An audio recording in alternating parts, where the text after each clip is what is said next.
நண்பர்கள் அனைவருக்கும் என்னுடைய அன்பான பணிவான வணக்கம். என் பெயர் ஜான். நான் ஒரு குடிநோயாளி. எல்லாமல்ல இறைவனோட அருளாலையும் தோழமையில இணைந்து செயல்படுவதால் நான் பெற்றுக்கொள்ளக்கூடிய அனுபவம் தெம்பு நம்பிக்கையாலையும் இன்னைக்கு ஒரே ஒரு நாள் நான் குடிக்கல, தெளிவா மன நிறைவா அமைதியா வாழ என்னாலான எல்லா முயற்சிகளையும் செய்து கொண்டிருக்கின்றேன். நண்பர் தேவா குறிப்பிட்டது போல கோயம்புத்தூர் ஒருங்கிணைப்பு மனசாட்சியின் தீர்மானத்தின் அடிப்படையில டெய்லி இரவு 9:30 to 10:30 மணி நடத்தப்படுகின்ற இந்த ஆன்லைன் மீட்டிங்ல 24 hours a day அப்படின்ற புத்தகத்துல இருந்து 24 மணித்துளிகள் ஒரு நாள் அப்படின்ற புத்தகத்துல இருந்து ஒரு நாளும் ஒரு பக்கமாக எடுத்து வாசி விளக்கம் பார்த்து கலந்தாய் சேர்ந்து கூட்டத்தை நடத்தி கொண்டிருக்கின்றோம். அதன் தொடர்ச்சியாக இன்றைக்கு நாம அறிஞ்சிருக்கிற பக்கம் ஆகஸ்ட் மாதம் 10ஆம் நாள். இந்த ஆகஸ்ட் 10க்கான சிந்தனையை முதல்ல வாசிச்சுட்டு அதற்கப்புறமாக அதனுடைய விளக்கத்தையும் கலந்தாயும் செய்வதற்கு கடந்து செல்வோம். ஆகஸ்ட் 10 சிந்தனையை வாசிப்பதற்கு நண்பர் தேவா அவர்களை அன்போட பணிவோடு அழைக்கின்றேன். Over to you Deva. August 10. Thank you. Thank you sir. 24 மணித்துளிகள் ஒரு நாள், ஆகஸ்ட் 10. தோழமையின் இன்றைய சிந்தனை. குடிநோய்க்கு ஒரு பொதுவான தீர்வை நாம் கண்டு கொண்டு விட்டோம் என்பது தோழமையில் இணைந்து செயல்படும் நாம் அனைவரும் அறிந்து கொள்ள வேண்டிய ஒரு பிரம்மாண்டமான உண்மை. குடிநோய் பிரச்சனைக்கான தீர்வு அறிந்து கொண்ட நாம் நமது குடிநோய் குறித்த ஆழமான உண்மைகளையும் அறிந்து கொண்டுள்ளோம். இந்த அறிவு நமக்கு மிகப்பெரிய பாதுகாப்பு கவசமாக அமைகின்றது.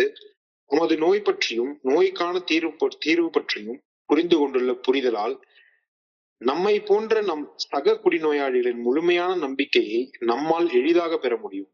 நம்மை போலவே அவதிப்பட்டு கொண்டிருக்கும் குடிநோயாளிகளை நாம் அணுகுகையில் அந்த புதிய நண்பர்கள் நாமும் அவர்களைப் போலவே நமது கடந்த காலத்தில் கஷ்டப்பட்டவர்கள் என்ற உண்மையை அறிய வருவார்கள். அவர்களிடம் நாம் என்ன பகிர்கின்றோம் என்பதை முழுமையாக அறிந்துதான் நாம் பகிர்கின்றோம். குடிநோய்க்கு நாம் உண்மையானத ஒரு தீர்வை கண்டு கொண்டவர்கள் என்ற உண்மையை நமது சிறு சிறு பாவனைகளும் நடத்தைகளும் புதிய நண்பர்களுக்கு அறிக்கையிடுவதாக அமைய வேண்டும். எனது சக குடிநோயாளிகளின் குடிநோய் பிரச்சனைக்கு முழுமையான தீர்வு கண்ட மனிதனாக நான் இருக்கின்றேனா? இன்றைக்கான தியானம். இறையருட் பேராற்றலின் நல்ல ஒழுங்கான வழிகாட்டுதலின் பாதுகாவலில் இருந்து அடிக்கடி விலகி சென்று விடுகின்றேன். எனது பொருள் சார்ந்த ஆசைகளும் ஆர்வங்களும் நான் இறையருட் பேராற்றலின் நல்ல ஒழுங்கான வழிகாட்டுதலுக்கு பணிந்து செயல்படுவதற்கு தீவிரமான தடையாக இல்லாமல் இருப்பதை நான் உறுதி செய்து கொள்வது ஒன்றுதான். நான் நல்ல ஒழுங்கான வழிகாட்டுதலின் பாதையில் இருந்து நான் விலகாமல் இருப்பதை உறுதி செய்ய ஒரே வழி. இந்த உறுதியை பெற்றுக்கொண்டால் இறையருட் பேராற்றல் எனது செயல்களில் ஆற்றலாய் வெளிப்பட்டு போவது உறுதி. நல்ல ஒழுங்கான வழிகாட்டுதலை அறிந்த பின்னர் இந்த பாதையில் இருந்து விலகிச் செல்ல எதுவும் தடையாக இருப்பதை நான் அனுமதிக்க கூடாது. நான் இறையருட் பேராற்றலுக்கு பணிந்து செயல்பட்டால் அந்த பேராற்றல் அளிக்கும் ஆழ்மன அமைதி எனக்கு நிச்சயம் உண்டு. நான் ஓய்வெடுக்கும் நேரங்களில் அனுபவிப்பது அமைதி அல்ல, பொருளீட்ட நான் உழைத்துதான் ஆக வேண்டும். இறையருட் பேராற்றலுக்கு பணிந்து செயல்பட்டால் நான் ஆழ்மன அமைதியை அடைவேன் என்ற வாக்குறுதி எனக்கு வழங்கப்பட்டுள்ளது. சாதாரண உலக சுகங்களை அதிகமாக அனுபவிப்பதால் கிடைப்பது அமைதி அல்ல, ஆழ்மன அமைதி அகத்தில் ஆனந்தமாக ஊற்றெடுக்கும். இன்றைக்கான பிரார்த்தனை. இறையருட் பேராற்றலின் நல்ல ஒழுங்கான வழிகாட்டுதலின் பாதையில் நான் பயணிக்க வேண்டும் என வேண்டுகின்றேன். இறையருட் பேராற்றலின் ஆற்றலை எப்பொழுதும் எனது அருகாமையில் வைத்துக் கொள்ள வேண்டும் எனவும் வேண்டுகின்றேன். நன்றி தேவா. நண்பர்கள் அனைவருக்கும் மீண்டும் ஒரு முறை என்னுடைய அன்பான பணிவான வணக்கங்களை தெரிவித்துக் கொள்றேன். என் பெயர் ஜான். நான் ஒரு குடிநோயாளி. எல்லாமல்ல இறைவனோட அருளாலையும் தோழமையில இணைந்து செயல்படுவதால் நான் பெற்றுக்கொள்ளக்கூடிய அனுபவம் தெம்பு நம்பிக்கையாலையும் இன்னைக்கு ஒரே ஒரு நாள் நான் குடிக்கல, தெளிவா மன நிறைவா அமைதியா வாழ என்னாலான எல்லா முயற்சிகளையும் செய்து கொண்டிருக்கின்றோம். முக்கியமா வர்றதுக்கு முன்னால இந்த குடிநோயாளி அப்படின்ற வார்த்தையை நான் கேள்விப்பட்டதே கிடையாது. குடிகாரன்ற வார்த்தையை கேள்விப்பட்டிருக்கிறேன், ட்ரங்கர்ன்ற வார்த்தையை கேள்விப்பட்டிருக்கிறேன். இந்த ஆல்கஹாலிக் குடிநோயாளி அப்படின்ற வார்த்தைய நான் கேள்விப்பட்டதே கிடையாது. குடிநோயின் பாதிப்புகள்ல இருந்து மீண்டு வருவதற்கு ஒரு வழி இருக்கு. அந்த வழி 12 படிகள் அடங்கிய மீட்படையும் செயல் திட்டம், அது பெரிய புத்தகத்துல கொடுக்கப்பட்டிருக்கிறது. இதெல்லாம் ரொம்ப கொஞ்ச நாளைக்கு அப்புறம் தான் எனக்கு தெரியவே வந்தது. ஏன்னா எனக்கு குடிநோயினால என்னன்னு தெரியாது. அப்ப நான் குடிநோயின் பாதிப்புகள்ல என்ன அறியாம வாழ்ந்து கொண்டே இருக்கிறேன். சோ குடிநோயின் பாதிப்புகள்ல இருந்து மீண்ட வாழ்க்கை அனுபவங்களையும் அந்த அனுபவம் அளிக்கக்கூடிய தெம்பு நம்பிக்கையையும் ஒருவர் மற்றவரோடு பகிர்ந்து கொள்வதால் குடிநோயின் பாதிப்புகள்ல இருந்து நான் அடைந்த மீட்பில நிலைத்து வாழ கத்துக்கிறேன் அப்படின்ற கருத்தை எனக்கு சொல்லுது. பிரியாம்பிள்ளை ரொம்ப அழகா சொல்றாங்க. Fellowship is a fellowship where we share our experience, strength and hope with each other so that we solve our common problem and help others to recover from alcoholism. So குடிநோயின் பாதிப்புகள் இருந்து மீண்ட அனுபவத்தையும் அந்த அனுபவம் அளிக்கக்கூடிய தெம்பு நம்பிக்கையை ஒருவர் மற்றவரோட பகிர்வதால குடிநோயின் பாதிப்புகள் இருந்து அடைந்த மீட்பை தக்க வச்சு கொண்டு நிலைத்து வாழ்கின்றோம் அப்படின்ற கருத்து நமக்கு சொல்லி தரக்கூடிய அடிப்படை பாடம், ஃபண்டமெண்டல் லெசன். தோழமையில குடிநோயாளிகளாகிய நாம நம்முடைய குடிநோய் பிரச்சனைக்கு ஒரு பொதுவான தீர்வை கண்டுபிடிச்சிருக்கோம். Common solution. இந்த பொதுவான தீர்வினை நாம் அனைவரும் முழுமையாக ஏற்றுக்கொள்ளவும் செய்யறோம். முழுமையாக ஏற்றுக்கொள்ளணும். ஏன்னா தோழமை பரிந்துரைக்கக்கூடிய இந்த தீர்வு, அதாவது சொல்யூஷன் ஃபார் அவர் ஆல்கஹாலிசம், தீர்வை ஏற்றுக்கொள்ளலன்னு நம்ம ஏல சேர்ந்து இருக்கிறதுக்கான அர்த்தமே இல்லாம போயிடும்ல. தோழமையில குடிநோயாளிகளாகிய நாம நம்முடைய குடிநோய் பிரச்சனைக்கு தோழமை கொடுக்கக்கூடிய பொதுவான தீர்வை கண்டு உணர்ந்து ஏற்றுக்கொள்கின்றோம், முழுமையாக ஏற்றுக்கொள்கின்றோம். நமது பிரச்சனைகளில் இருந்து மீண்டு வர ஒரு வழி இப்ப நம்ம கையில இருக்கு. இந்த தீர்வின் மீது தோழமையில எல்லாரும் ஒற்றுமையோட நாம் குணமடைவது நமது ஒற்றுமையை பொறுத்து இருக்கிறது அப்படின்னு ட்ரெடிஷன் சொல்லுது. நமது ஒற்றுமைன்னா என்ன? நம்ம எல்லாரும் தமிழ் பேசுறவங்க அந்த ஒற்றுமையா, அல்லது நாம எல்லாரும் இந்திய மக்கள் அப்படின்ற ஒற்றுமையா, இல்ல நாமெல்லாம் இந்த மதத்துக்காரங்க இந்த ஜாதிக்காரங்க அப்படின்ற ஒற்றுமையா, இல்ல நாம எல்லாம் குடிநோயாளிகள் அப்படின்னு சொல்லக்கூடிய ஒற்றுமையா? இல்ல, ஒற்றுமை என்பது நாம எல்லாரும் குடிநோய்க்கா தோழமை பரிந்துரைக்கக்கூடிய அந்த பொதுவான தீர்வை ஏற்றுக்கொள்கின்றோம் என்ற ஒற்றுமை. ரொம்ப ஆழமாக சிந்திச்சு பார்க்க வேண்டிய ஒன்று. நம்ம கையில ஒரு தீர்வு கொடுக்கப்பட்டிருக்கிறது, பிரச்சனைக்கான சொல்யூஷன் கொடுக்கப்பட்டிருக்கிறது. அந்த பிரச்சனைக்கான தீர்வை நம்ம எல்லாரும் ஒற்றுமையாக ஒரு மனதாக ஏற்றுக்கொள்வதால தோழமையில ஒன்றாக இணைந்து செயல்பட ஆரம்பிக்கின்றோம். தோழமையில நம்ம எல்லாரும் பல பின்னணிகள்ல இருந்து வந்திருக்கோம், வந்து ஒன்றாக இணைகின்றோம். எல்லாரும் ஒரே மாதிரியா இருக்கிறோம். ஒருத்தரும் ஒரு தொழில், ஒரு வகையான ஸ்டேட்டஸ், ஒரு வகையான படிப்பு, ஒரு வகையான உடல் கூறு. தோழமையில நாம பல்வேறு பின்னணிகளில் இருந்து வந்து ஒன்றாக இணைகின்றோம். இங்க தோழமையில நாம ஒன்றாக நம்மளை பிணைக்கிறது என்னன்னு பார்த்தா, நாம குடிநோயில இருந்து மீள்வதற்கு கண்டுகிட்ட ஒரு பொதுவான தீர்வுல மட்டும்தான் நம்ம ஒன்றாக இணைகிறோம். இந்த குடிநோய் பிரச்சனைக்கான தீர்வை நம்ம ஏற்றுக்கொள்ளலைன்னா தோழமையில நம்ம ஒன்றாக இருக்கவே முடியாதுல்ல. தோழமையில நம்மை ஒன்றாக பிணைப்பது நாம் கண்டுகொண்ட குடிநோய்க்கான பொதுவான தீர்வு மட்டும்தான் அப்படின்ற சிந்தனை இன்னைக்கு நம்மளுடைய சிந்தனைக்கு கொடுக்கப்பட்டிருக்கிறது. பகிரப்பட்ட அனுபவங்களும் குடிநோயின் பாதிப்புகள் இருந்து மீட்படுவதற்கு முன் நாம் வந்தடைந்த நம்பிக்கையும் நாம் காணும் தீர்வோட பெரும் பகுதியாக இருக்கின்றன. எல்லாரும் நம்மள குடிநோயாளி இங்க வந்து சேர்ற எல்லாருமே என்ன பண்றோம்? முதல்ல எடுத்த உடனே நம்ம ஒரு குடிநோயாளின்னு ஒப்புக்கொள்றோம். நம்மளால குடிநோயில இருந்து மீள முடியும் அப்படின்ற நம்பிக்கை இந்த தீர்வை ஏற்றுக்கொள்றப்பதானே வர முடியும். நாம குடிநோயாளிகள் என்று ஒப்புக்கொள்வதும் குடிநோய் பிரச்சனையிலிருந்து மீள முடியும் அப்படின்னு அதற்கான தீர்வை ஏற்றுக்கொள்வதும் நம்முடைய தீர்வின் பெரும் பகுதியாக அமைகின்றது அப்படின்ற கருத்து இன்னைக்கு சிந்தனையுடைய முதல் வரியாக கொடுக்கப்பட்டிருக்கிறது. The tremendous fact for every one of us in the fellowship of AA is that we have discovered a common solution. Tremendous fact. Tremendous அப்படின்ற வார்த்தையை தமிழ்ல பார்த்தா பிரம்மாண்டமான உண்மை, பிரம்மாண்டமான உண்மை. ஏன்னா COVID-19க்கு மருந்தே கண்டுபிடிக்கல அப்படின்றப்ப ஒரு நேரத்துல ஒரு மருந்து கண்டுபிடிச்சாங்கல்ல, அப்ப அது பிரம்மாண்டமான உண்மை. ஒரு காலத்துல கேன்சர் வந்தா, எய்ட்ஸ் வந்தா செத்து போயிடுவாங்க. இன்னைக்கு எய்ட்ஸ் வந்தாலும் சாதாரண மனுஷங்களை மாதிரி 70 வயசு 80 வயசு வரைக்கும் உயிர் வாழ முடியும் அப்படின்ற அளவுக்கு மருந்து கண்டுபிடிச்சிருக்கிறாங்க. அதே மாதிரி குடிநோயாளிகளாகிய நாமளும் சாதாரண மனுஷங்கள மாதிரி எல்லாரும் வாழ்ற மாதிரி 80-90 வயசு வரைக்கும் சாதாரணமா வாழ்ந்துட்டு சமாதி நிலை அடையலாம் அப்படின்ற ஒரு வழி கண்டுபிடிச்சிருக்கிறது ஒரு பிரம்மாண்டமான உண்மை அப்படின்ற கருத்து நீ முதல் வரியாக கொடுக்கப்பட்டிருக்கிறது. Tremendous fact for every one of us is that the Fellowship of Alcoholics Anonymous, we have discovered a common solution for alcoholism. இது பிரம்மாண்டமான உண்மை. Tremendous fact. So நாம எல்லாருமே இங்க சேர்ந்திருக்கிற எல்லாருமே குடிநோயால கஷ்டப்பட்டவங்க, குடிநோயால அவதிப்பட்டவங்க.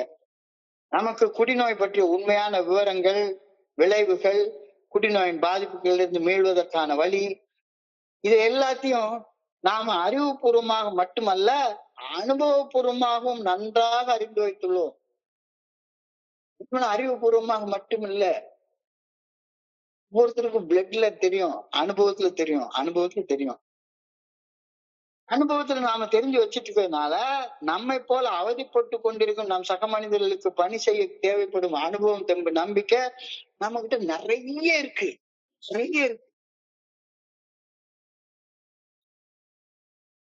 நம்முடைய அனுபவம், தெம்பு, நம்பிக்கையை நம்மை போல கஷ்டப்பட்டு இருக்கிற, அவதிப்பட்டு கொண்டிருக்கிற நம்முடைய குடிநோயாளிகளிடம் பகிர்வதால நம்மால் அவர்களுடைய மனசுல ஒரு நம்பிக்கைய எளிமையாக விதைக்க முடியும். நான் மிகவும் கஷ்டப்பட்டு இருந்த ஒரு காலகட்டத்துல எல்லாம் எனக்கு யாருமே நம்பிக்கை விதைக்கவே இல்லை. என்னுடைய மனைவி என்னை ஒரு சென்னையிலேயே பிரபலமான ஒரு மனநல மருத்துவத்தை கூட்டிட்டு போனாங்க. சென்னையில, அதாவது அந்த காலத்திலேயே இந்த காலத்துல ஒரு நாளைக்கு ஒரு டாக்டர் இப்போ 5000 ரூபாய் ஃபீஸ் வாங்குவாருன்னு வைங்களேன். அந்த அளவுக்கு ஃபீஸ் அவரை வாங்கிட்டு என்னைய கூட்டிட்டு போய் வச்சு ரொம்ப ரொம்ப பிரசித்தி பெற்ற மனநல மருத்துவர், அவர்கிட்ட கூட்டி கொண்டு வந்தாங்க. அவரை பாக்குறதுக்கு முன்னாலேயே என்னுடைய சரித்திரத்துல எழுதி வாங்கிட்டு தான் என்னைய பார்க்கவே அனுமதிச்சாரு. பேர் என்ன, ஊர் என்ன படிச்சிருக்க, அப்பா அம்மா யார், கூட பிறந்தவங்க எத்தனை பேர், என்ன வேலை பார்க்கற, எவ்வளவு சம்பாதிக்கிற, ஒரு நாளைக்கு எவ்வளவு குடிப்ப, என்ன குடிப்ப, இப்படின்ற எல்லா விவரத்தையும் வாங்கி வச்சுக்கிட்டு அதெல்லாம் படிச்சுட்டு என்னைய கூப்பிட்டு என்னென்னமோ பேசினாரு. அவரால் என் மனசுல நம்பிக்கை விதைக்கவே முடியல. என்னாலையும் குடிக்காம இருக்க முடியும் அப்படின்ற நம்பிக்கை விதைக்க முடியல. எவ்வளவோ தியான மையங்கள், வெள்ளியங்கிரி மலை, ஆலியார் அமைதி திருக்கோயிலு, பிரம்மகுமாரிகள், எவ்வளவோ எந்தெந்த இடத்துக்கு நம்ம போய் பார்த்தேன்.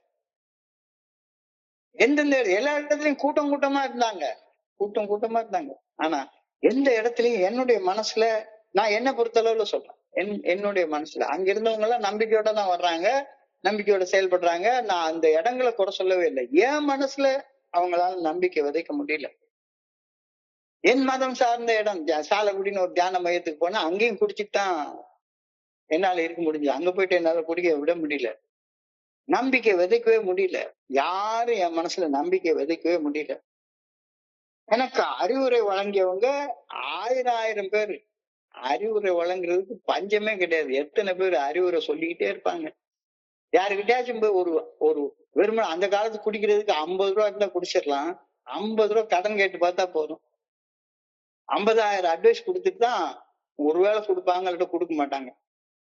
எனக்கு அறிவுரை சொன்னவங்க 1000 பேர். ஆனா எனக்கு அறிவுரை சொன்னவங்க எல்லாருமே என்னை விட வாழ்க்கையில ஏதோ ஒரு உயரத்துல இருந்துகிட்டு தான் அந்த அறிவுரைகளையும் ஆலோசனையும் எனக்கு சொன்னாங்க. 39 வயசு வரைக்கும் நான் குடிச்சு கொண்டிருந்த காலத்துல யாராலையும் என் மனசுல என்னாலையும் மனத்தெளிவோட வாழ முடியும், உடல் நிதானத்தோட வாழ முடியும் அப்படின்ற நம்பிக்கையின் விதைகளை விதைக்கவே முடியல. சத்தியமா விதைச்சிருந்தா நான் மாறி இருப்பேனே, வாழ்ந்திருப்பேனே. தோழமைக்கு வர்ற வரைக்கும் நம்பிக்கையின் விதைகளை என் மனசுல யாராலையும் விதைக்கவே முடியல. விதையை விதைச்சாதானே அது வளரும். யாருமே அப்படிப்பட்ட ஒரு நம்பிக்கையின் விதைகளை என் மனசுல விதைக்கவே இல்லை. அப்போ நம்பிக்கை எனக்குள்ளார வளர்வது சாத்தியப்படவே இல்லை. முதலாக என்னுடைய மனசுலயும் என்னாலையும் உடல் நிதானத்தோட மன தெளிவோட வாழ முடியும் அப்படின்ற நம்பிக்கையின் விதைகளை விதைச்சது என்னுடைய ஸ்பான்சர் தான். அவர் 14/2/1997 அன்னைக்கு மெட்ராஸ் தேனாம்பேட்டை சீட் ஆஃப் குரூப்ல எடுத்த ஒரு டாபிக் மீட்டிங்ல தான் எனக்கு அந்த நம்பிக்கையின் விதை விதைக்கப்பட்டது. அவருடைய ஷேரிங்கை நான் கேட்டப்ப, அவருடைய பகிர்வை கேட்டப்ப, என்னுடைய ஆதரவாளர் பகிர்ந்து கொண்ட பகிர்வை கேட்டப்ப, என்னுடைய ஆதரவாளர் தன்னை பற்றி நன்றாக தெரிந்த ஒரு மனுஷனாக எனக்கு அப்ப தோற்றம் தந்தார். தன்னுணர்வு மிக்க ஒரு மனுஷனாக எனக்கு தெரிஞ்சாரு. அவருக்கு அவருடைய நோயை பற்றிய முழுமையான அறிவு இருந்தது. நான் ஒரு குடிநோயாளி அப்படின்ற சந்தேகத்துக்கு இடமில்லாம அவரு எனக்கு நிரூபிச்சு காட்டினாரு. தன்னுடைய நோயை பற்றி நன்கு அறிந்தவராக இருந்தார். தன்னுடைய நோயுடைய பாதிப்புகளை பற்றி நன்கு அறிந்தவராக இருந்தார். அந்த பாதிப்புகளிலிருந்து விடுபடக்கூடிய வழியை பற்றி நன்றாக தெரிந்தவராக இருந்தார். அப்ப அதுக்கு முன்னால உள்ளவங்க எல்லாம் என்ன மாதிரி மனிதர்களே கிடையாது. எனக்கு ட்ரீட்மெண்ட் கொடுத்த டாக்டர் அவர் PhD இன் சைக்காட்ரி படிச்சிருந்தா கூட அவர் என்ன மாதிரி குடிநோயாளி இல்ல. அவருக்கு என்னுடைய நோயை பத்தி சொல்றதுக்கு ஒண்ணுமே தெரியல. அதனால அவரால் என்னுடைய மனசுல நம்பிக்கையின் விதைகளை விதைக்க முடியல. ஆனா என்னுடைய ஆதரவாளர் தன்னை பற்றி நன்றாக தெரிஞ்சவராக இருந்தார். தன்னுடைய நோயை பற்றி நன்றாக தெரிஞ்சவராக இருந்தார். தன்னுடைய நோயின் பாதிப்புகளை பற்றி தெரிஞ்சவராக இருந்தார். அந்த பாதிப்புகளில் இருந்து விடுபடக்கூடிய வழியை நன்றாக தெரிஞ்சவராக இருந்தார். சோ என்ன போலவே வாழ்ந்த ஒரு மனுஷன் இன்னைக்கு நான் அனுபவிக்கும் வலி வேதனை துன்ப துயரங்களை அனுபவிக்காம வாழ்றாரு. என்ன மாதிரியே வலி வேதனை துன்பத்தை அனுபவிச்ச ஒரு மனுஷன் இன்னைக்கு அந்த வலி வேதனை துன்ப துயரத்தங்களை அனுபவிக்காம வாழ்றாரு. உண்மை கண்ணால காண்றதுக்கு அந்த உண்மை நேர கண்ணுக்கு முன்னால் நிக்குது. அவரால என் மனசுல ஒரு நம்பிக்கையின் விதைகளை விதைக்க முடிஞ்சுது. சுலபமாக விதைக்க முடிஞ்சுது. காரணம் என்ன? அவர் வலி வேதனை துன்பம் துயரத்துல இருந்து வெளியேறதற்கான ஒரு வழியை கண்டுபிடிச்ச ஒரு மனுஷனாக இருந்தார். அந்த வழிய வாழ்க்கையாக வாழ்ந்த அனுபவத்தை என் கூட பேசுறாரு. இப்போ இன்னைக்கு என்னுடைய டர்ன். அன்னைக்கு எனக்கு ஒண்ணும் தெரியாது. என் மனசுல நம்பிக்கையின் விதைகளை என்னுடைய ஸ்பான்சர் விதைச்சாரு. அது இப்ப வளர்ந்து பெரிய மரமாக நிக்குது. இப்ப என்னுடைய முறை. இன்னைக்கு என்னால என் போன்று குடிநோயால பாதிக்கப்பட்டு வாழும் மனிதர்கள் நண்பர்கள் மனசுல நம்பிக்கை விதைக்க முடியுது. என் ஆதரவாளர் என் மனசுல விதைச்ச நம்பிக்கை இன்னைக்கு வளர்ந்து இருப்பதனால எனக்கு என்னைய பற்றிய நான் ஒரு குடிநோயாளி, குடிச்சா நான் வீணா போயிருவேன் அப்படின்ற தன்னுணர்வு எனக்கு இருக்குது. நான் குடிநோயாளி என்று அறிந்து கொள்ளக்கூடிய விழிப்புணர்வு என்னை விட்டு ஒரு நேரம் நீங்கிறதே கிடையாது. எல்லா நேரமும் நான் ஒரு குடிநோயாளிங்கிற அந்த விழிப்புணர்வு நிலையில வாழ்ந்து கொண்டிருக்கிறேன். என்னுடைய நோயின் பாதிப்புகள், அந்த நோயுடைய தன்மை, அந்த பாதிப்புகள் இருந்து மீண்டு வர வழியும் என்னுடைய ஸ்பான்சர் எனக்கு சொல்லி கொடுத்திருக்கிறார். அதனால எனக்கு தெரியுது. எனவே என்னை போன்ற நண்பன் என்னுடைய அந்த பணியை நாடி வரும்போது, ஐயா எனக்கும் உதவி வேணும் அப்படின்னு என்னை தேடி வரும்போது, என்னுடைய ஸ்பான்சர் எப்படி ஆதரிச்சாரோ அது மாதிரி அவருக்கு ஆதரவு கரத்தை நீட்ட என்னால முடியுது. என்ன நாடி வரக்கூடிய நண்பர்கள் மனசுல நம்பிக்கையை விதைக்க என்னால முடியுது. என் கையை பிடிச்சுக்கோ அப்படின்னு சொல்ல முடியுது. இதுதான் இன்னைக்கு சிந்தனையோட 2வது வரியாக சொல்லப்பட்டிருக்கிறது. We have found the solution to our alcoholic problem, who are properly armed with the facts about ourselves, can generally bring the confidence of another, get the confidence of another alcoholics. அது தன்னை பற்றிய உண்மையை தனக்கு தெரியாத ஒரு மனுஷனால, தன்னை போலவே வாழாத ஒரு மனுஷனால இன்னொரு மனுஷனுடைய மனசுல நம்பிக்கை விதைக்க முடியாது. அது எவ்வளவு பெரிய பெரிய பெரிய பெரிய பெரிய ஆச்சாரியாராக இருக்கட்டும், போப்பாண்டவரா இருக்கட்டும், மேட்ரானியரா இருக்கட்டும், அல்லது பெரிய PhD படிச்ச சைக்காட்ரிஸ்டா இருக்கட்டும், அவங்க எல்லாம் செய்ய முடியாத ஒரு வேலையை ஒரு சாதாரண குடிநோயாளி நம்பிக்கையின் விதையை என் மனசுல விதைக்கிறான்.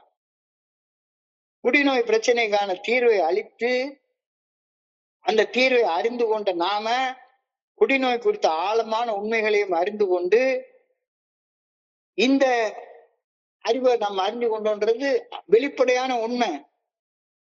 இந்த அறிவு நமக்கு மிகப்பெரிய பாதுகாப்பு கவசமாக இருக்குது. இப்ப நம்மளை பாதுகாக்கிறது என்ன? ஒரே ஒரு உண்மையை நம்ம தெரிஞ்சுக்கிட்டோம். நம்மளால இனிமே திருப்தியாக குடிக்க முடியாது. அந்த உண்மைதான் இன்னைக்கு நம்ம போட்டுக்கிற பாதுகாப்பு கவசமாக, ஒரு ஹெல்மெட் மாதிரி உயிரை பாதுகாக்கக்கூடிய பாதுகாப்பு கவசமாக அமைகின்றது. நான் என்னுடைய நோய் பற்றியும் அந்த நோய்க்கான தீர்வு பற்றியும் புரிந்து கொண்டுள்ள புரிதலால் என்ன போல கஷ்டப்பட்டுக்கிட்டு இருக்கிற சக மனிதர்களுடைய முழுமையான நம்பிக்கையை என்னால பெற முடிகிறது. வேற எந்த வகையில பெற முடியும்? யாரும் செய்ய முடியாத வேலையை என்னால செய்ய முடியுது. காரணம் என்னன்னா, நானும் அதே மாதிரி குடிநோயால கஷ்டப்பட்டு சாவ போய் தொட்டு பார்த்துட்டு வந்தவன். யமனை போய் நான் செத்து பொழைச்சவன்டா, யமனை பார்த்து சிரிச்சவன்டான்னு ஒரு பாட்டு எழுதின மாதிரி நானும் யமனை போய் சீண்டி பார்த்துட்டு வந்த ஆளு. என்ன மாதிரியே எல்லாரும் யமனை போய் தொட்டு தொட்டு பார்த்துட்டு வந்த ஆளுங்க. கபடி கபடி கபடி கபடின்னு யமனை போய் தொட்டு பார்க்க விளையாடிட்டு இருந்த ஆளுங்க நம்ம எல்லாருமே. சோ நாம இன்னொரு மனுஷனுடைய மனசுல நம்பிக்கையை நம்மளால விதைக்க முடியுது. யாரும் செய்ய முடியாத ஒரு வேலைய பெரிய என் லைஃப்ல எல்லாம் அந்த பெரிய சைக்காட்ரிஸ்ட், ரொம்ப ரெனவுண்ட் சைக்காட்ரிஸ்ட், டாக்டர் சில்கோர்த்தால காப்பாற்ற முடியல பில்டபிள்யூ. ரோலண்ட் ஹசார்ட கால் ஜுங்கால காப்பாற்ற முடியல. We who are making the approach to new prospects have had the same difficulty they have had. புதிய நண்பரை பார்க்க போறோம்னு வைங்களேன், அவர்கிட்ட என்ன பாக்குறோம்? அப்படியே கண்ணாடி முன்னால நம்மளை பாக்குற மாதிரியே இருக்கும். நான் இன்னைக்கு எனக்கு கிட்டத்தட்ட 69 வயசு முடிஞ்சு 70வது வயசு நடக்க ஆரம்பிச்சிருச்சு. நான் இன்னைக்கு ஒரு புதிய நண்பரை பார்க்க போறப்ப 39 வயசுல நான் எப்படி இருந்தேன்னா அதே மாதிரி ஜெராக்ஸ் காப்பி மாதிரி இருக்காரு. ஜெராக்ஸ் காப்பி மாதிரி இருக்காரு. We who are making an approach to new proposed prospects have had the same difficulty they are having now.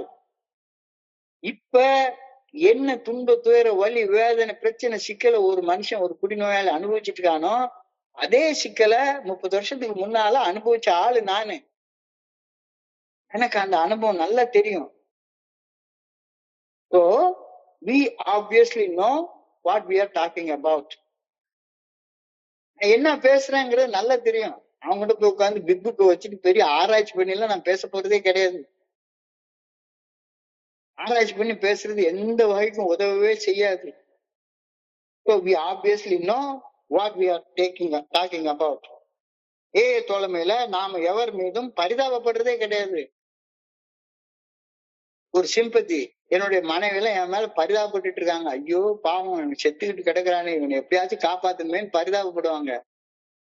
என்னை பார்த்து அந்த டாக்டர் என் மேல பரிதாபம் தான் பட்டாரு. ஐயோ இந்த பையன் செத்துக்கிட்டு கிடக்குறானே, இவனை எப்படா காப்பாத்துறது அப்படின்னு பரிதாபம் தான் பட்டாங்க. Sympathy sympathy sympathy. ஆனா யாரும் யார் மேலயும் பரிதாபப்படுறதே கிடையாது. We do not sympathize with anybody. We empathize. அனுதாபப்படுறோம். இங்க அனுதாபப்படுறோம்.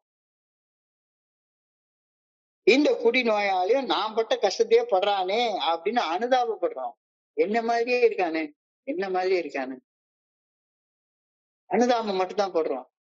நம்மை போன்றே கஷ்டப்படும் மனிதர்களுடைய சிரமங்களை, உணர்வுகளை, வலிகளை, வேதனைகளை, துன்பங்களை, துயரங்களை உண்மையாக புரிந்து கொள்வதால் அவர்களுக்குள் ஒரு நம்பிக்கையை விதைக்க முடியுது, ஒரு நம்பகத்தன்மையை உருவாக்க முடியுது. சோ நாம ஒரு குடிநோயாளி கிட்ட போறப்ப உட்கார்ந்து கதை பேசுறதுல இது பண்ணக்கூடாது. உன்னுடைய பிரச்சனைக்கு தீர்வு இருக்கு. பிவட் ஆன் தி சொல்யூஷன் அப்படின்ற வார்த்தையை இன்னைக்கு பயன்படுத்துறாரு. Pivot on the solution. தீர்வை மையப்படுத்துங்கள். பொழுதுபோக்குறதுக்காக வரல. Pivot on the solution. பகிர்ந்து கொள்றப்ப அனுபவம் தெம்பு நம்பிக்கையை பகிர்ந்து கொள்ளுங்க. அறிவை பகிர்ந்து கொள்ளாதீங்க. It is not a communication between brain to brain. It is the communication between heart to heart. It is the language of the heart. அனுபவம் தெம்பு நம்பிக்கையை பகிர்ந்து கொள்ளுங்க. எப்படி இருந்தோம், என்ன நடந்தது, இன்னைக்கு நாம எப்படி இருக்கோம் அப்படின்ற உண்மையை பகிர்ந்து கொள்ளுங்க அப்படின்னு இன்னைக்கு சிந்தனையில அழகா கொடுத்திருக்கிறாங்க. அந்த outcome begin with end in mind அப்படின்னு ஒரு என்னுடைய குருஜி அடிக்கடி சொல்லுவாரு. முடிவை மனதில் வைத்து ஆரம்பி. முடிவு என்ன? ஆன்மீக விழிப்புணர்வு. அந்த நிலையை நோக்கி முன்னேறணும். அதுக்கு நான் இன்னைக்கு என்ன செய்யணும்? என்னுடைய நோக்கம் ஆன்மீக விழிப்புணர்வு நிலையை நோக்கி முன்னேறுறது. இந்த வழிமுறைகளை பின்பற்றியதன் பலனாக ஒரு ஆன்மீக விழிப்புணர்வு பெற்றோம். அதான் எண்டு. அந்த எண்டு கார்டு அதான். அந்த எண்டு என்னைக்கு இருக்கு, என்னைக்கு அடைய போறோம்னு தெரியாது எனக்கு.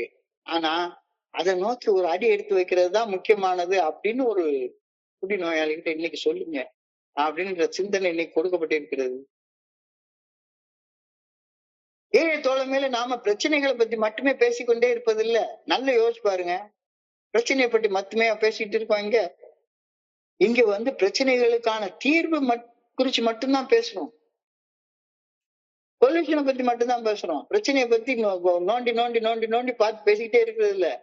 பிரச்சனை இருக்கு, ஆமா பிரச்சனை இருக்கு. இந்த பிரச்சனையை குறிச்சு நோண்டி நோண்டி பேசுறது இல்ல. பிரச்சனைகளுக்கான தீர்வு குறிச்சு மட்டும்தான் மிகுந்த கவனம் செலுத்தி பேசுறோம். நல்லா புரிஞ்சு கொள்ளுங்க. அதைத்தான் எழுதுறாரு. We obviously know what we are talking about. என்ன பேசுறோம், எதை பேசணும், எதை பகிர்ந்து கொள்ளணும், அழகா சொல்லியிருக்காங்க. எப்படி இருந்தோம், என்ன நடந்தது, இப்ப நாம எப்படி இருக்கிறோம் அப்படின்றத நம்மளுடைய பகிர்வு இருக்கணும்.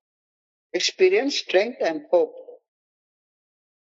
கேவலமான அவமான வாழ்க்கை அது அனுபவம் இல்ல. அந்த கேவலமான அவமானமான வாழ்க்கை ஏதோ ஒண்ண செஞ்சு ஆன்மீக முன்னேற்றமாக மாற்றம் அடைஞ்சிருக்கிற அதுக்கு பேர் தான் அனுபவம். அந்த அனுபவத்தால கிடைச்ச அந்த தெம்பால கிடைச்ச நம்பிக்கைய நாம பகிர்ந்து கொள்றோம். We obviously know what we are talking about. அழகான வார்த்தைகளை சொல்லியிருக்காங்க.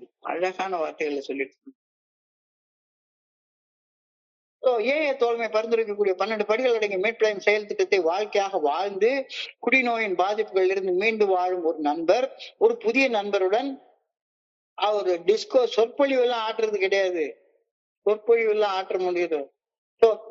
ஒரு ஸ்பான்சர் இன்னொரு ஸ்பான்சர்ட்ட உட்கார்ந்து எப்ப பார்த்தாலும் அறிவுரையும் ஆலோசனையும் சொல்லிக்கிட்டே இருந்தாருன்னு வைங்களேன், 2 பேரும் நண்பர்களாக இருக்க முடியுமா? ஒருத்தர் மேல இருப்பார், இன்னொருத்தர் கீழே இருப்பாரு.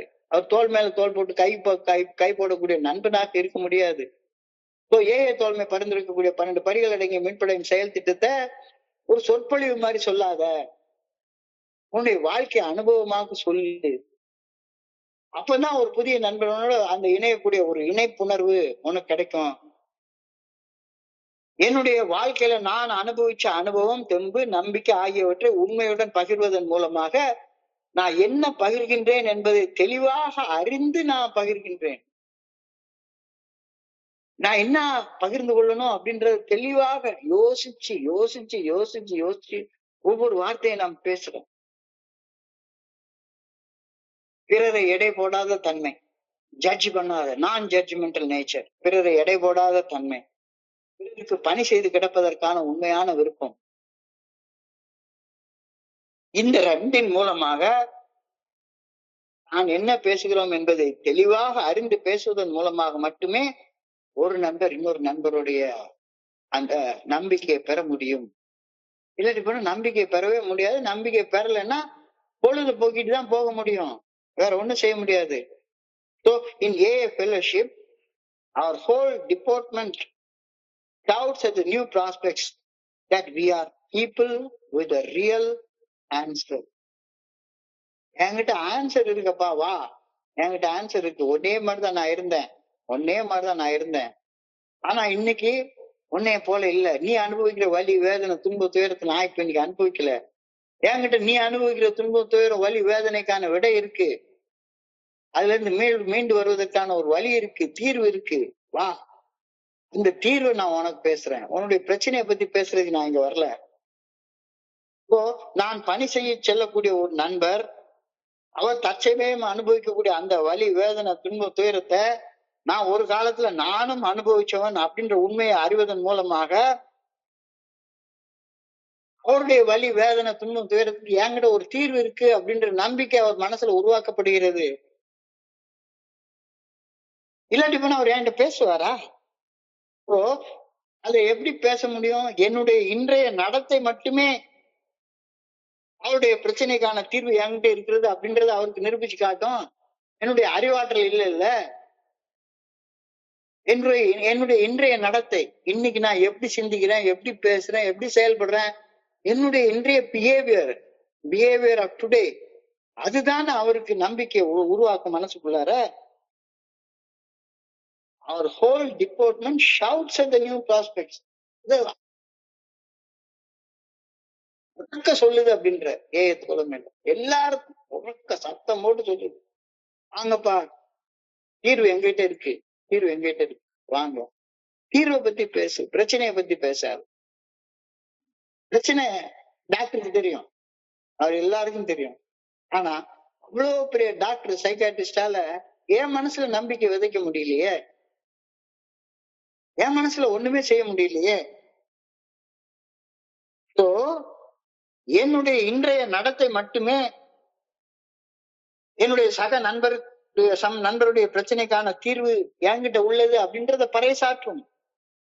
அவரை விட உயர்ந்தவராக ஒரு சிறிதளவு கூட என்னை நான் கருதி கொண்டு பேசினேன்னா, நான் 30 வருஷம் சோபரப்பா அப்படின்னு உட்கார்ந்து அறிவுரையும் ஆலோசனையும் சொல்ல ஆரம்பிச்சேன்னா, அவருக்கு வழிகாட்ட முயற்சி பண்ணேன்னா அந்த மனுஷனை சாகடிக்கிறேன்னு அர்த்தம். ஒரு மனுஷனுக்கு வழிகாட்ட முயற்சி பண்றோம், அவனை சாகடிக்கிறத தவிர வேற எதையுமே செய்யறது கிடையாது. அவரை விட உயர்ந்தவனாக ஓர் சிறிதளவு கூட என்னை நான் கருதி கொண்டால் அந்த புதிய நண்பர் அவருக்கு நான் பணி செய்ய வந்திருக்கிறேன் அப்படின்ற நம்பிக்கை அவர் மனசுல உருவாகாது.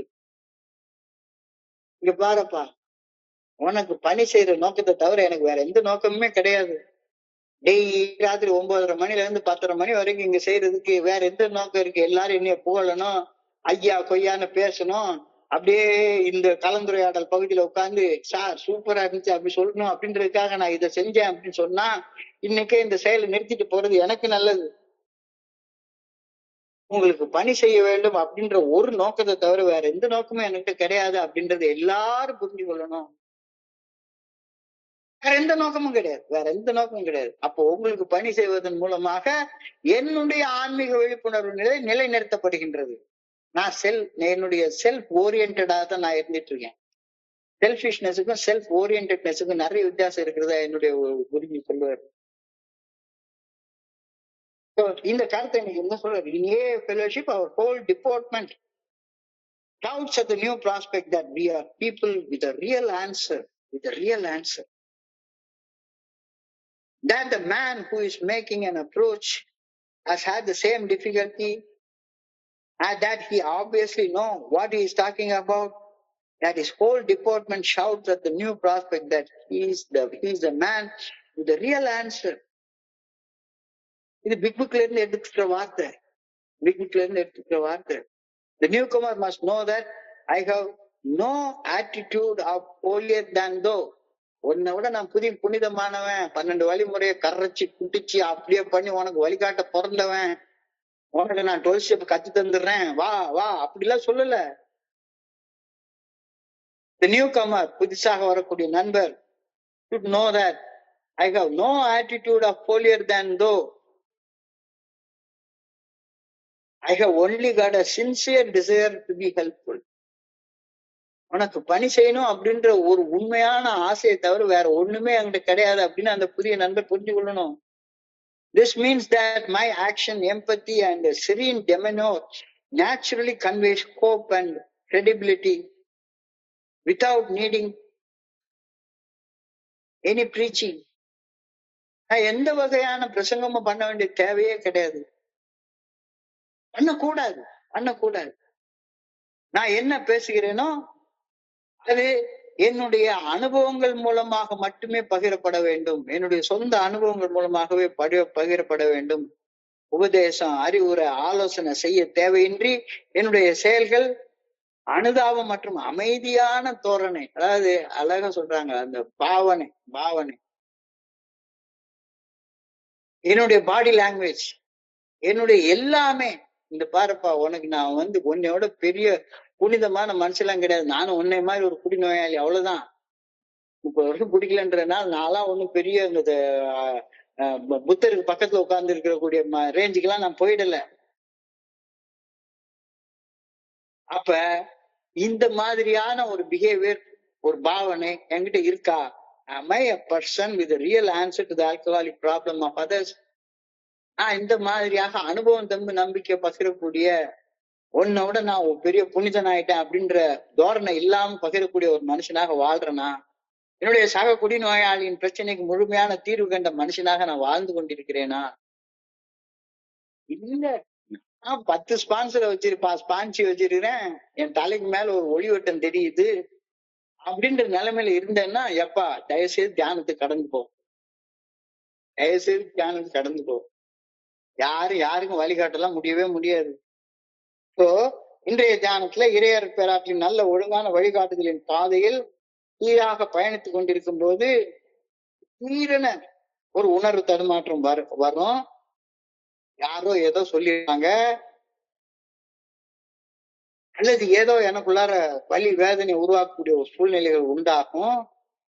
திடீர்னு நடக்கிறப்ப 70 வயசு ஆயிடுச்சுன்னா திடீர்னு ஒரு இது வந்துருது. உண்மையிலேயே 1 மாசத்துக்கு முன்னால நான் 2-3 வருஷத்துக்கு முன்னால முதுகுல ஒரு வேனல் கட்டி வந்தது. வேனல் கட்டி வந்த உடனே எடுத்து பார்த்தா, கூகுள் பண்ணி பார்த்தா இப்போ வந்திருக்கு. கூகுள் நல்லதா கெட்டதான்னு தெரியல. கூகுள் நல்லதுதான் நிச்சயமாக. ஆனா நம்பிக்கை தான் கொடுக்கணும். நம்பிக்கைக்கு பதிலாக அந்த கூகுள் பாக்குறப்ப அதுல ஒரு வார்த்தை போட்டிருக்கு, மேபி இது ஒரு கேன்சர் கட்டியாக இருக்கலாம், எதுக்கு உங்க டாக்டர் போய் கேட்டுருங்க அப்படின்னு உள்ளுக்குள்ளார ஒரு பயம் வந்துருச்சு. இப்போ இறையர் பேராற்றின் நல்ல ஒழுங்கான வழிகாட்டுதலின் பாதையில் சீராக பயணித்துக் கொண்டிருக்கும் போது திடீரென ஏதோ ஒரு சூழ்நிலை, ஏதோ ஒரு நிகழ்வு, ஏதோ ஒரு நடந்து உணர்வு தடுமாற்றத்தை எனக்குள்ளார உருவாக்குது. நேர் வழியில சென்று கொண்டிருந்த நான் திடீர்னு என்ன அறியாம பாதை மாதிரி போக ஆரம்பிச்சேன். அட போய் அங்கிட்டு இன்னும் உடம்பு வலிக்குது, யார் சொன்னதையும் கேட்க முடியல, எல்லாரும் நல்லா வாழ்றாங்க, நான் மட்டும்தான் நல்லா வாழல, அதனால ஏதாவது தப்பு செஞ்சாதான் நல்லா வாழ முடியும். என்னையும் அறியாமல் எனக்குள்ளார உருவான உணர்வு தடுமாற்றம் என்னைய தப்பான பாதையில ரொம்ப தூரம் கொண்டு போயிரும். ரொம்ப தூரம் கொண்டு போயிரும். 30 வருஷம் சோபரா இருந்தாலும் சரிதான், திடீர்னு ஒரு நாளைக்கு ஒரு சின்ன தவறு நடந்துருச்சுன்னா என் பாட்டுக்கு பாதை மாதிரி ரொம்ப தூரம் போயிருவேன். தவறான பாதையில சென்று வலி வேதனை துன்பம் துயரத்தை அனுபவிச்சதுக்கு அப்புறம்தான் அச்சோ தப்பான பாதையில போயிட்டனே அப்படின்னு எனக்கு தெரிய வரும். ஒரு அழகான ஜப்பானிய பழமொழி ஒண்ணு உண்டு. If you find that you are on the wrong train, get down at the next station. இல்லைன்னா எவ்வளவு தூரம் பயணிக்கிற அவ்வளவு தூரத்துக்கு ரிட்டர்ன் ஜேர்னி உனக்கு கஷ்டமாக இருக்கும் அப்படின்னு சொல்லுவாங்க. ஒரு அழகான ஜப்பானிய பழமொழி. தவறான இலக்கிற்கு இட்டு செல்லும் ரயில்ல நான் ஏறி விட்டதை உணர்ந்தால் உடனடியாக அடுத்த நிறுத்தத்துல இறங்கிடு. ரொம்ப தூரம் போயிட்டேன்னா ரிட்டர்ன் வர்றது ரொம்ப கஷ்டமாக இருக்கும், ரொம்ப கஷ்டமாக இருக்கும். தப்பான பாதையில போனது தெரிஞ்ச உடனே முழிச்சுக்கோ, தெரிஞ்ச உடனே முழிச்சுக்கோ. தூங்கிட்டே ரொம்ப தூரம் போயிடாத, தூங்கிட்டே ரொம்ப தூரம் போயிடாத. For straying from the right way, there is no cure.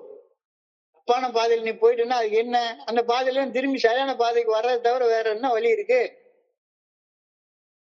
For straying from the right way, there is no cure except to keep so close the thought that the good orderly direction of God நான் திரும்பி வரணும் அப்படின்றத புரிஞ்சுக்கிறத தவிர அதுக்கு என்ன இது இருக்கு? தெரியாதனமா ஒன்ன பண்ணிட்டேன்,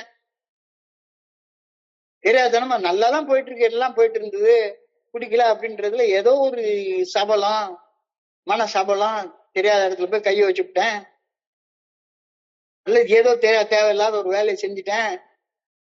அப்ப நான் என்ன செய்யணும்? உடனே திரும்பி வந்துரு, உடனே திரும்பி வந்துரு. அதுதான் சொல்லிருக்கு, என்னுடைய பொருள் சார்ந்த ஆசைகளும் ஆர்வங்களும் நான் இறையர் பேராற்றின் நல்ல ஒழுங்கான வழிகாட்டுதலுக்கு பணிந்து செயல்படுவது தடையாக இல்லாமல் இருப்பதை நான் உறுதி செய்து கொள்ள வேண்டும். விழிப்புணர்வோடு இரு. இது ஒண்ணுதான் நல்ல ஒழுங்கான வழிகாட்டுதலின் பாதையில நான் பயணிப்பதை உறுதி செய்யும். ஏன்னா வாழ்க்கையில நிறைய நேரங்கள் இந்த தடுமாற்றம் எல்லாருக்கும் வரும், எல்லாருக்கும் வரும், எந்த வயசுலயும் வரும், எப்ப வேணாலும் வரும், எப்ப வேணாலும் வரும்.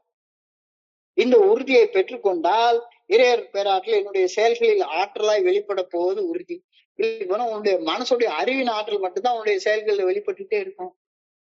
இறையர் பேராற்றுடைய ஆற்றல் உன்னுடைய செயல்கள்ல வெளிப்படவே படாது. நல்ல ஒழுங்கான வழிகாட்டுதலை அறிந்த பின்னர் அந்த பாதையில் இருந்து விலகி செல்ல எதுவும் தடையாக இருக்க அனுமதிக்கவே அனுமதிக்காத. இன்னைக்கு ஒரு நாள் லீவ் எடுத்துக்கிறேன், மீட்டிங் எல்லாம் லீவ் எல்லாம் கிடையாது. லீவ் எல்லாம் கிடையாது. ஒரு நாள் கூட லீவ் கிடையாது. Sure of that, I can stay on God's side. Knowing the way, nothing can prevent me from straying away. Nothing can cause seriously a damage. இதை நீ நல்லா புரிஞ்சு கொள்ளணும். அப்ப போறது தெரியும்னா நிச்சயமா வரும். எல்லாருக்கும் வரும். எல்லாருக்கும் வரும். உணர்வுள்ள மனிதர்கள் எல்லாருக்குமே தவறான உணர்வுகள் சில நேரங்கள்ல வரத்தான் செய்யும். விழிப்புணர்வோடு இரு. விழிப்புணர்வோடு இரு. கடைசி வரைக்கும் விழிப்புணர்வோடு இரு. நான் இறையறற் பேராற்றலுக்கு பணிந்து செயல்பட்டால் அந்த பேராற்றல் அளிக்கும் ஆழ்மன அமைதி எனக்கு நிச்சயமாக உண்டு. இல்லைன்னா கிடையாது. God has promised peace if I stay close to him. என்னுடைய மனசுல ஆழ்மன அமைதி வேணும் அப்படின்னா இறைவனுடைய நல்ல ஒழுங்கான வழிகாட்டுதலுக்கு நெருக்கமாக நான் இருக்கணும். எனக்கு என்ன இருக்கு, நான் ஓய்வு நேரங்களை அனுபவிப்பது மட்டுமே அமைதி அல்ல. அதாவது அமெரிக்கன் கல்ச்சரை சொல்லுவாங்க. அமெரிக்கன் கல்ச்சர் சனிக்கிழமை ஞாயிற்றுக்கிழமை ஆயிடுச்சுன்னா போதும், எவ்வளவு பணம் கொடுத்தாலும் வேலை செய்ய மாட்டான். சம்பாதிச்ச பணத்தை வச்சுட்டு ஒரு 500 கிலோமீட்டர் தள்ளி எங்கேயாச்சும் போய் உட்காந்து குடிச்சு கூத்தடிச்சு இந்த வேலையை செய்யுது. அப்ப அவனுக்கு அமைதிங்கிறது ஓய்வுல மட்டும்தான் கிடைக்குது அப்படின்னு அவங்களுக்குள்ளார ஒரு தப்பான ஒரு எண்ணம் இருக்கு. எல்லாருக்கிட்டையும் நான் பார்த்திருக்கிறேன். ஓய்வு எடுக்கிற நேரங்கள்ல மட்டும்தான் மன அமைதியை உணர முடியும், வேலை செய்யற நேரத்துல மன அமைதியை உணர முடியாது அப்படின்ற ஒரு தவறான எண்ணம் எல்லா மனிதர்களுடைய மனசுலயும் இருக்குது. நான் ஓய்வு நேரங்களில் அனுபவிப்பது மட்டும் மன அமைதி அல்ல. பொருளிட்டு நான் உழைத்துதான் ஆகணும். உழைக்கும் போது அமைதியோட உழைக்கிறது எப்படி, அதுதான் இறைவனுடைய நல்ல ஒழுங்கான வழிகாட்டுதல். எனக்கு இப்ப உழைக்கும் போது இறையறற் பேராற்றலுடைய நல்ல ஒழுங்கான வழிகாட்டுதலுக்கு பணிந்து செயல்படும் போது கிடைக்கிறது தான் ஆழ்மன அமைதி.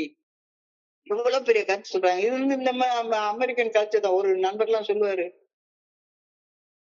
இன்னைக்கு லீவ் போட்டேன் எதுக்கு, டிசம்பர் மாசம் பாத்தீங்கன்னா எல்லா கவர்மெண்ட் சர்வெண்ட்டும் 12 நாள் கேஷுவல் லீவ் இருக்கும். அதுல 5 நாள் எடுத்திருப்பான், மிச்சம் 7 நாள் எடுக்காம வச்சிருப்பான். லீவ் வேஸ்டா போகுது அப்படின்னு லீவ் எடுப்பாங்க. லீவ் வேஸ்டா போகுது, லீவ் வேஸ்டா போகுது. ஏன்னா கேஷுவல் லீவ என்கேஷ் பண்ண முடியாது, எடுத்தா தான் உண்டு. அப்ப அவனுக்கு என்ன, உழைக்கிறது அவனுக்கு சந்தோஷத்தை கொடுக்காது, மன அமைதியை கொடுக்காது அப்படின்னு அவனா மனசுக்குள்ளார நினைச்சுக்கிறான். இன்னைக்கு அது அழகா சொல்றது. God has promised peace if I stay close to him, but not in leisure. வெறுமன வேலை செய்யாம சும்மா உட்காந்து சோம்பேறியாக தூங்கிட்டே இருக்கிறதுல உனக்கு ஓய்வு கிடைக்கும் அப்படி சொல்லி கிடையாது. Action in inaction is absolute action அப்படி சொல்றாங்க. எல்லா நேரத்திலும் எனக்குள்ளார ஏதாச்சும் ஒரு செயல் நான் செய்து கொண்டிருக்கேன். இது அமெரிக்கன் கல்ச்சர் தான். அவங்ககிட்ட கேட்டீங்கன்னா அவங்க எல்லாருமே அப்படிதான் சொல்லுவாங்க. சாட்டர்டே, சண்டே, வீக்கெண்டு அனுபவிக்கிறதுக்கு தான் வேலையே செய்வான். இது என்ன மனநிலைங்கிறது புரியவே இல்லை. Peace is not found in leisure times. I have to carry on with my works. God has promised heart rest and comfort during work, not in leisure time. என்னுடைய நல்ல ஒழுங்கான வழிகாட்டுதலுக்கு பணிந்து செயல்படும் போது நீ செயலாற்றும் போதே ஓய்வு நிலையில் நீ செயலாற்ற ஆரம்பிப்ப. இப்ப நான் செய்யறதெல்லாம் எனக்கு எவ்வளவோ உழைக்கிறேன், எவ்வளவோ செய்யறேன். இந்த செயல் ஆற்றப்பதான் எனக்கு அமைதி கிடைக்குது ஒழிஞ்சு ஓய்வு நேரத்துல அந்த அமைதி கிடைக்கல. சாதாரண உலக சுகங்களை அனுபவிப்பதால் கிடைப்பது அமைதி அல்ல. ஆழ்மன அமைதி ஆண்டவனுக்கு பணிந்து செயல்படுவதால் எனக்குள்ளார ஊற்றெடுக்கக்கூடிய ஆனந்தம் அப்படின்னு ஒரு கருத்து இன்னைக்கு சொல்லப்பட்டிருக்கு தியானத்துல. கவனத்தை போய் சிந்திச்சு பாருங்க. I pray that I may keep my feet on the way. இறையறற் பேராற்றின் நல்ல ஒழுங்கான வழிகாட்டுதலின் பாதையில் நான் பயணிக்க வேண்டும் என வேண்டுகின்றேன். I pray that I may be on God's track. இறையறற் பேராற்றின் ஆற்றலை எப்பொழுதும் என்னுடைய அருகாமையிலேயே வைத்துக் கொண்டு செயல்பட வேண்டும் என ஆண்டவா வேண்டுகின்றேன் அப்படின்ற பிரேயரோட இன்னைக்கு சிந்தனை முடியுது. ஸோ இன்றைய சிந்தனை சுருக்கமாக ஒரு 2 நிமிஷத்துல பார்ப்போம். அதாவது உலகத்துல இந்த ஏஏ ஃபெலோஷிப்ல மட்டும்தான் ஒரு குடிநோயாளி இன்னொரு குடிநோயாளியுடைய மனசுல நம்பிக்கை விதைக்கிறான். நம்பிக்கையின் விதைகளை விதைக்கிறான். இது ஒரு பிரம்மாண்டமான உண்மை. It is a tremendous fact that every one of us in the Fellowship of Alcoholics Anonymous have discovered a common solution. இங்க நோயால நம்ம ஒன்று சேரல. ஒற்றுமை என்பது எதனால வர்றது?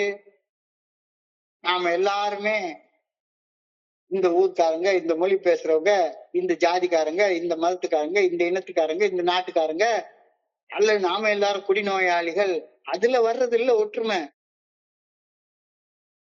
நாம எல்லாரும் குடிநோயாளிகள் அப்படின்றதுனால வர்றது ஒற்றுமை இல்ல. நாம எல்லாரும் பொதுவான ஒரு தீர்வை கண்டுபிடிச்சிட்டோம், அந்த தீர்வுல வாழ்ந்து கொண்டிருக்கிறோம் என்ற ஒற்றுமை. தயவு செய்து ஆழமாக இத கவனத்தை குவிச்சு செஞ்சுட்டு பாருங்க. தயவு செய்து கேட்டுக்கிறேன். ஒற்றுமைன்றது நாமெல்லாம் குடிகாரங்க, குடிகாரச்சு பூத்தடிச்சிட்டு இருக்கிற குடிகாரங்க, அந்த ஒற்றுமையால நமக்கு எந்த பிரயோஜனமும் கிடையாது. நம்முடைய செயல் அடிமைத்தனத்தின் பாதிப்புகள் இருந்து மீட்படைவதற்கு நமக்கு பொதுவாக ஒரு தீர்வு கிடைச்சிருக்குது. அந்த தீர்வை எல்லாம் நம்ம பற்றி கொண்டிருக்கிறோம். அந்த தீர்வுனால கிடைக்கக்கூடிய ஒற்றுமை, அதுதான் நம்பிக்கையின் விதைகளை விதைக்கும். அந்த நம்பிக்கையின் விதைகளை வேற எவருமே எனக்கு விதைக்கவே இல்லை. எவ்வளவு பெரிய ஆச்சாரியர்களை நான் பார்த்திருக்கிறேன். நான் ஆரம்பத்திலே சொன்ன மாதிரி எவ்வளவு பெரிய சைக்காட்ரிஸ்ட் டாக்டர்களோட பழகி இருக்கிறேன், பார்த்திருக்கிறேன். அவங்க எல்லாம் அவங்க வேலையை கரெக்டா செய்யறாங்க. ஆனா அவங்க எல்லாம் என்னுடைய மனசுல நம்பிக்கையின் விதைகளை விதைக்க முடியல. என்ன மாதிரியே கஷ்டப்பட்டு இன்னைக்கு கஷ்டப்படாம இருக்கிற ஒரு மனுஷனை பாக்குறப்பதான் எனக்குள்ளார நம்பிக்கையின் விதைகள் விதைக்கப்பட்டது. என்னை போல ஒருவன் இதே மாதிரி வாழ்ந்தேன்னு சொல்றான். ஆனா இன்னைக்கு நான் அனுபவிக்கிற வலி, வேதனை, துன்பம், துயரத்துக்கு இவன் அனுபவிக்கல. அப்பனா நான் அனுபவிச்ச வலி, வேதனை, துன்பம், துயரத்துக்கு இவங்கிட்ட ஒரு சொல்யூஷன் இருக்கு. We who have found the solution to our alcoholic problem. அதனாலதான் நம்மள எல்லாரும் ஒன்னா இணையறோம். அதனாலதான் நம்மளால இன்னொரு மனுஷனுடைய மனசுல நம்பிக்கையின் விதைகளை விதைக்க முடியுது. We who are making the approach to new prospects, அவங்ககிட்ட எப்படி அது பண்ணும்? ஒன்னே மாதிரி வாழ்ந்தேன் அப்படின்றது. ஆனா வாழ்க்கை முறையில நான் இதை செஞ்சேன், எனக்கு இன்னைக்கு இந்த விளைவு ஏற்பட்டிருக்கு. உன்னையோட நான் ஒண்ணும் புனிதெல்லாம் ஒண்ணும் கிடையாது. ஆனா நான் ஒரு காரியத்தை செஞ்சேன், எனக்கு இன்னைக்கு நல்லது நடந்திருக்கு. நீ அதை செஞ்சா நல்லா இருக்கும். So pivot on the solution. தீர்வை மையப்படுத்துங்கள். பகிர்ந்து கொள்றப்ப அனுபவம் நம்பிக்கை தவிர வேற எதையுமே பகிர்ந்து கொள்ளாத, பிரசங்கம் பண்ணாத. Focus on the outcome. ஆன்மீக விழிப்புணர்வு நிலைதான் நம்மளுடைய இறுதி இலக்கு. அதை நோக்கி முன்னேறதுக்கு என்ன செய்யணும்ன்றது மட்டும் பேசு. நீ என்ன பேசுறோங்கிறத தெரிஞ்சு பேசு. You should obviously know what you are talking about. In AA Fellowship, the whole department shouts at the new prospect that we are not people with the real answer. The newcomer must know that I have no attitude of holier than thou. உன்னையோட புனிதமானவன் 12 படிகளை கரைச்சு குடிச்சுட்டேன், big புக்க தலைகீழ கரைச்சு குடிச்சிருக்கேன் அப்படிலாம் கிடையாது. நீயும் குடிநோயாளி, நானும் குடிநோயாளி. ஏங்கிட்ட இன்னைக்கு குடிநோய்க்கு ஒரு தீர்வு இருக்கு. நான் என்னுடைய அனுபவத்தை இதை செஞ்சேன் அப்படின்னு மட்டும் சொல்லு.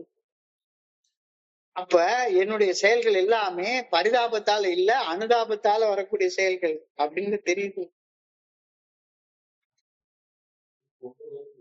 Am I a person with a real answer to the alcoholic problem of others? என்கிட்ட தீர்வு இருக்கக்கூடிய மனிதனாக நான் இருக்கேனா, இல்ல பிரசங்கம் பண்ணக்கூடிய மனிதனாக நான் இருந்துட்டு இருக்கேனா? உன்னையோட நான் கொஞ்சம் பெரிய ஆளுன்னு காட்டிக்கிறதுக்காக வந்துட்டு இருக்கிறேன்னா? எவ்வளவு பெரிய ஆளா இருந்தாலும் சரிதான், உன் வாழ்க்கையிலும் ஒரு சில தடைகள் வரத்தான் செய்யும். 70 வயசு ஆனாலும் சரிதான், தப்பான ரூட்ல செஞ்சிருவோம் சில நேரத்துல. இப்பதான் இந்த ஜப்பானிய பழமொழி என்னுடைய குருஜி அடிக்கடி ஞாபகப்படுத்துவாரு. If you find that you are in the wrong train, get down at the next station. பாட்டுக்கு இந்த பயணம் நல்லா இருக்கேன்னு சும்மா பாட்டுக்கு போக கூடாத ஒரு இலக்கு நோக்கி பயணிச்சே போனோம்னா திரும்ப ரிட்டர்ன் ஜேர்னி வர்றது ரொம்ப கஷ்டமா போயிடும். அப்பான பாதையில தெரிஞ்சதுன்னா உடனே முழிச்சுக்கோ. தூங்கிட்டே ரொம்ப தூரம் போயிடாத. என்னுடைய பொருள் சார்ந்த ஆசைகளும் ஆர்வங்களும் நான் இறையர் நல்ல ஒழுங்கான வழிகாட்டுதலுக்கு பணிந்து செயல்படுவதற்கு தடையாக இல்லாமல் இருப்பதை உறுதி செய்து கொள்வது ஒன்றுதான் நான் சரியான பாதையில போறதை உறுதி செய்ய முடியும். வேற எப்படி உறுதி செய்ய முடியும்? இந்த உறுதியை பெற்றுக்கொண்டால் இறையர் பேராற்றின் ஆற்றல் என்னுடைய செயல்கள்ல வெளிப்பட போவது உறுதி. இல்லாட்டி போனா ஆற்றல் இருக்காது. உன்னுடைய அறிவுடைய ஆற்றல் மட்டும்தான் இருக்கும். வேற எந்த ஆற்றலும் இருக்காது. எந்த ஆற்றலும் இருக்காது. இறையர் பேராற்றலுக்கு பணிந்து செயல்பட்டால் அந்த ஆற்றல் அளிக்கும் ஆழ்மன அமைதி எனக்கு நிச்சயமாக உண்டு. அந்த ஆழ்மன அமைதி நீ ஓய்வு எடுக்கக்கூடிய நேரங்கள்ல உனக்கு கிடைக்கிறது கிடையாது. Don't work for the weekends. Enjoy what you are doing. உன்னுடைய வேலையை செய்யறதை என்ஜாய் பண்ணு அப்படின்ற கருத்தை இன்னைக்கு அழகா சொல்லியிருக்காங்க. சாதாரண உலக சுகங்களை அனுபவிப்பதால் கிடைப்பது அமைதி அல்ல. ஆழ்மன அமைதி ஆண்டவனுக்கு பணிஞ்சு வேலை செய்யறப்ப, பணிஞ்சு பணி செய்யறப்ப கிடைக்கிறது. I pray that I may keep my feet on the way. இறையர் பேராற்றின் நல்ல ஒழுங்கான வழிகாட்டுதலின் பாதையில பயணிக்க வேண்டும் என ஆண்டவா அன்போட பணியோட வேண்டிக் கொள்கின்றேன். I pray that I may be in God's circle. இறையர் பேராற்றின் ஆற்றலை எப்பொழுதும் என்னுடைய அருகாமையில வைத்துக் கொண்டு செயல்பட வேண்டும் என ஆண்டவா பணியோட வேண்டிக் கொள்கின்றேன். இந்த கருத்து ரொம்ப வித்தியாசமாக எனக்கு தெரியும். Enjoy what you are doing. சோம்பேறியா இருக்கிறத என்ஜாய் பண்ணாத. Enjoy what you are doing. ரொம்ப அழகான கருத்து இன்னைக்கு சொல்லப்பட்டிருக்க நான் புரிஞ்சு கொள்றேன். இன்றைய சிந்தனையை படிக்கிறப்ப என் மனதை கடந்து சென்ற சிந்தனைகள் உங்களோட பகிர்ந்து கொள்ள நல்ல வாய்ப்பு உருவாக்கி கொண்ட இந்த குழுவிற்கு என்னுடைய மிக பணிவான நன்றிகளை தெரிவித்துக் கொள்றேன். பொறுமையாக கேட்ட ஒவ்வொரு நண்பருக்கும் என்னுடைய பணிவான நன்றிகள். இந்த இரவு பொழுது நண்பர்களுக்கு இனிமையான இரவாக அமைய இரவன பணியோட வேண்டிக் கொள்கின்றேன். நன்றி நன்றி நன்றி நன்றி நன்றி. வாழ்க வளமுடன்.